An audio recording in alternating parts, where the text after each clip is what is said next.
കുന്നംകുളം കക്കാട് ശ്രീ ചെറുവത്തൂർ മഹാദേവ ക്ഷേത്രത്തിലെ ഭദ്രകാളി ദേവിയുടെ പ്രഥമ താലപ്പൊലി മഹോത്സവത്തിന്റെ ഭാഗമായി ഞായറാഴ്ച നടക്കുന്ന പൂരാഘോഷങ്ങൾക്കും തുടർന്നുള്ള സമാപന ചടങ്ങുകൾക്കുമുള്ള ഒരുക്കങ്ങളായി.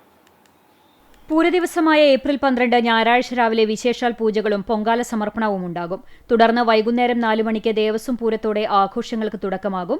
6:40 പരമ്പരാഗത മേളങ്ങളുടെ അകമ്പടിയോടെ വിവിധ ദേശങ്ങളിൽ നിന്നുള്ള പൂരവരവുകൾ ക്ഷേത്രസന്നിധിയിലെത്തും. രാത്രി 9 മണിക്ക് വർണ്ണാഭമായ കൂട്ടിയെഴുന്നള്ളിപ്പോടെ പൂരം സമാപിക്കും. ഏപ്രിൽ 13 രാവിലെ 9 മണിക്ക് കുടിയിറക്കമുണ്ടാകും. 14 രാത്രി 7:15 നടക്കുന്ന ദേശഗുരുതിയോടെയാണ് താലപ്പൊലി ആഘോഷങ്ങൾ സമാപിക്കുക. ഏപ്രിൽ 20 തിങ്കളാഴ്ച ക്ഷേത്രത്തിലെ പ്രതിഷ്ഠാദിന മഹോത്സവം ആഘോഷിക്കും. അന്നേ ദിവസം രാവിലെ മുതൽ താന്ത്രിക വിധിപ്രകാരമുള്ള വിശേഷാൽ പൂജകളും 11 മണി മുതൽ പ്രസാദഊട്ടും ഉണ്ടാകും. ഉത്സവത്തിന് മുന്നോടിയായി ഏപ്രിൽ 5 മുതൽ 9 വരെ വിവിധ ദേശങ്ങളുടെ നേതൃത്വത്തിൽ കളമെഴുത്തുപാട്ടും ഏപ്രിൽ 10 ദേശപ്പാട്ടും സന്ധ്യവേലയും കളപാട്ടവും നടന്നിരുന്നു. ഉത്സവത്തിന്റെ ഭാഗമായി വിവിധ കലാപരിപാടികൾ, നൃത്തനൃത്യങ്ങൾ എന്നിവയും അരങ്ങേറി. പൂരാഘോഷം CCTV സിനിമാ ചാനലിലൂടെ തത്സമയം സംപ്രേഷണം ചെയ്യും.